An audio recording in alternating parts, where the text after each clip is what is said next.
Bien, je viens d'arriver à mon petit sujet du jour. Beau sujet, mais alors pour le traiter, ça va pas être évident. Pas évident parce que déjà de base, il y a un arbre qui est perché sur un petit îlot, mais en plein centre. Au niveau de la traversée d'entrée de jeu, je vois qu'on est sur une dalle rocheuse. Ce qui dit dalle rocheuse dit ultra glissante. Ce qui fait que mon champ d'action va être très limité. Très limité. Je vais quand même voir si je peux pas traverser d'une façon ou d'une autre. Ça va quand même être quelque chose là pour le coup. Ça va être dur. Bienvenue dans ce nouveau vlog, cette nouvelle aventure. On va voir si j'arrive à sortir quelque chose de tout ça. Mais là, clairement, je suis mitigé. Je suis très mitigé. Bon, et bah c'est pas gagné. Hein. C'est pas gagné du tout. À moins de juste jouer éventuellement sur le fait que la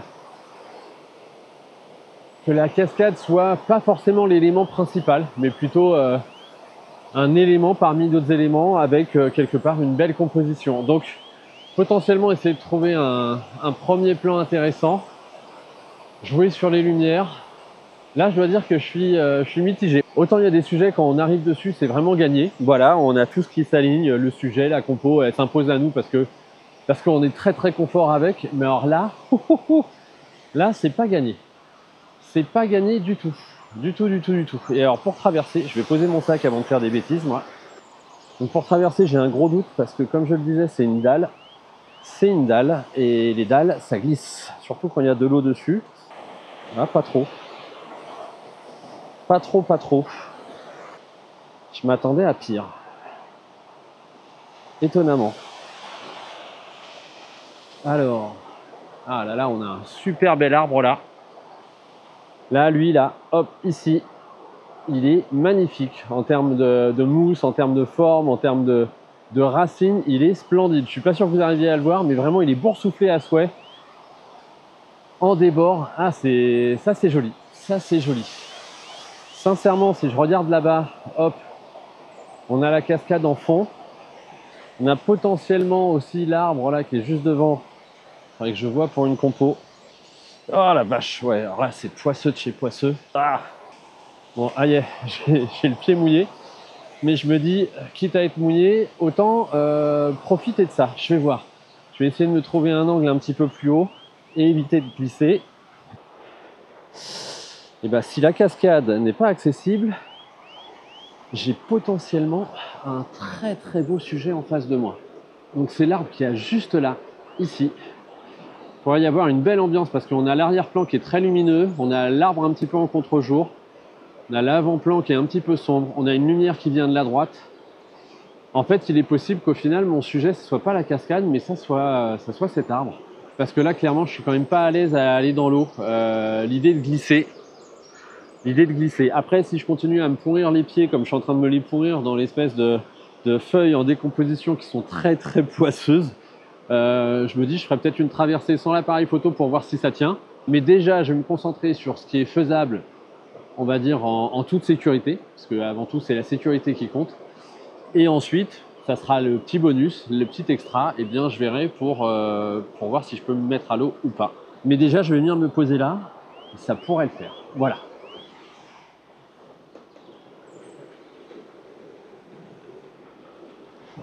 Je pense que je l'ai. Je pense que j'ai ma photo.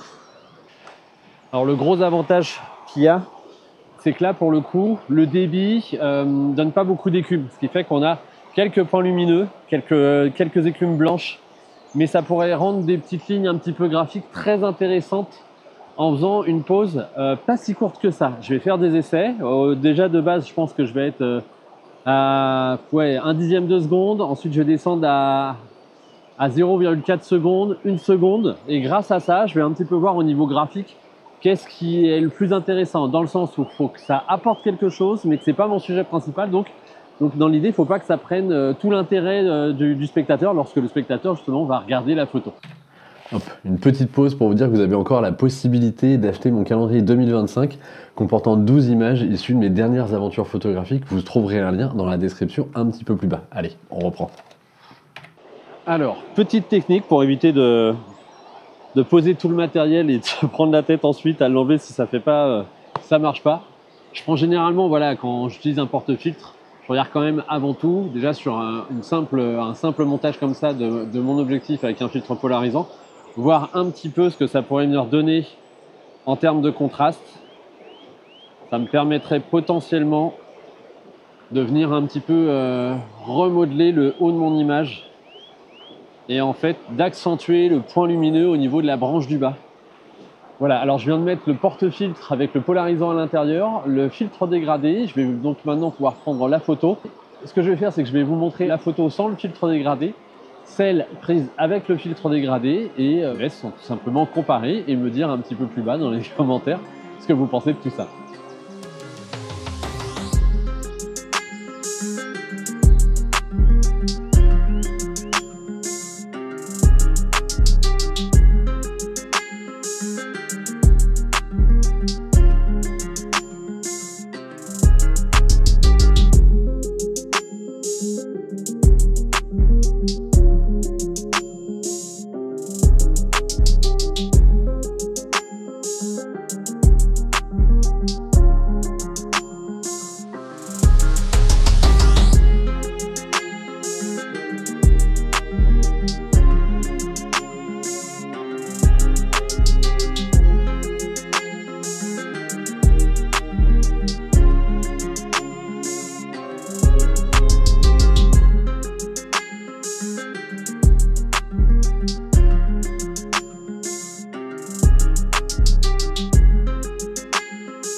Tiens bien, c'est le moment fatidique.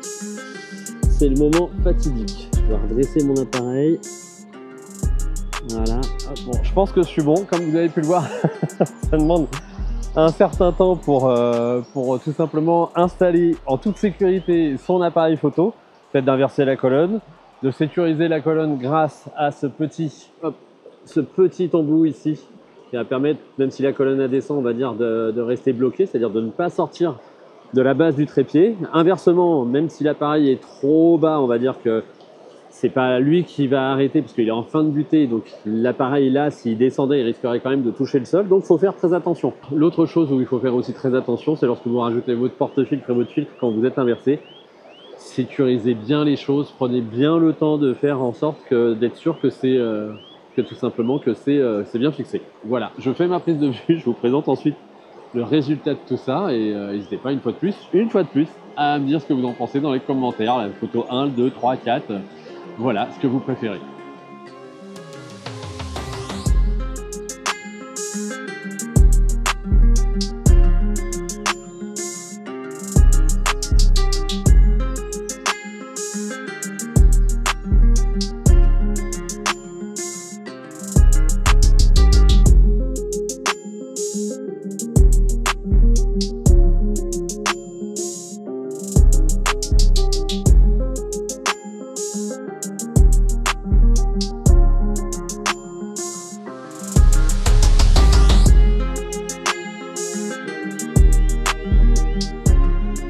Alors, je viens de relever l'appareil photo, comme vous pouvez le voir, je suis quand même à hauteur d'homme.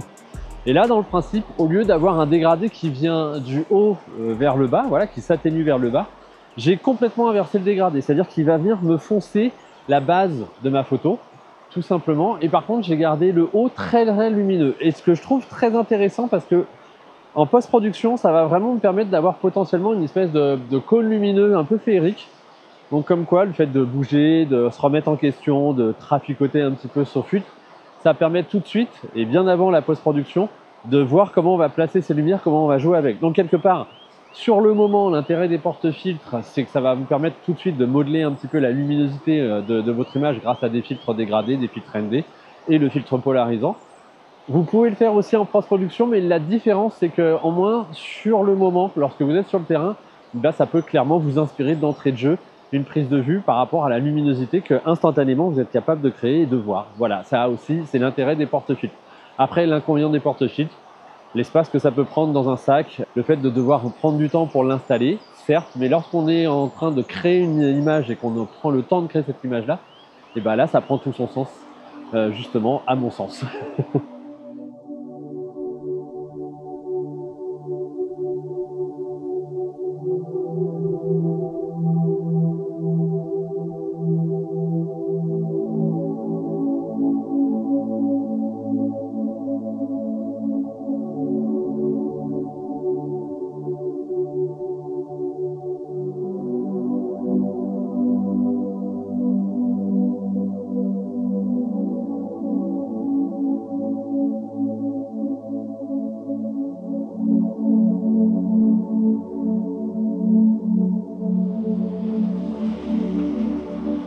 Vraiment super cool. Par contre, pour le coup, pour la cascade, je dois dire qu'il faut que ça mûrisse pour savoir comment je vais pouvoir l'exploiter. En tout cas, j'étais très content de découvrir cet arbre et de pouvoir faire un petit peu cette explication autour des porte-filtres. Ce qu'il faut retenir, c'est vraiment le fait que ça a le gros avantage de pouvoir vraiment vous permettre de modeler et de jouer avec la luminosité de votre environnement et d'instantanément, on va dire, créer une scène que vous n'arrivez pas à visionner dans votre tête. Et ça, c'est le gros avantage. Donc dès que je peux, moi, je me trimballe avec mon porte-filtre et le filtre dégradé. Effectivement, sur des randonnées ou des choses où soit je manque de place, soit c'est trop lourd parce que j'optimise mon poids, je vais plutôt aller vers des filtres circulaires. Mais quoi qu'il arrive, lorsque je viens sur ce type d'environnement, qui est assez proche, on va dire, de mon point de chute, de mon point d'arrivée, et bien grosso modo, je me permets de trimballer un petit peu de poids et je pense que c'est quand même une grosse valeur ajoutée ensuite sur le moment pour pouvoir jouer avec la lumière et réussir à sortir une image intéressante. En tout cas, si vous avez apprécié une nouvelle fois cette petite aventure, ce petit débriefing sur les filtres et les porte-filtres, eh bien n'hésitez pas à cliquer sur le petit pouce qui pointe vers le haut, à vous abonner à ma chaîne. Voilà, vous êtes encore assez nombreux à regarder ma chaîne sans être abonné, donc faites l'effort s'il vous plaît pour soutenir mon travail de vous abonner et de cliquer sur la petite cloche qui apparaîtra à ce moment-là pour être informé de mes futures aventures. Plus d'informations dans la description un petit peu plus bas, vous pouvez aussi en profiter pour vous inscrire à ma newsletter qui vous permettra en plus de recevoir gratuitement mon guide sur la composition et d'être informé de mes actualités et notamment de mes stages et voyages photos. Bon allez, moi je vais essayer de remonter sans tomber et je vous dis à très bientôt pour une nouvelle aventure. Bye bye.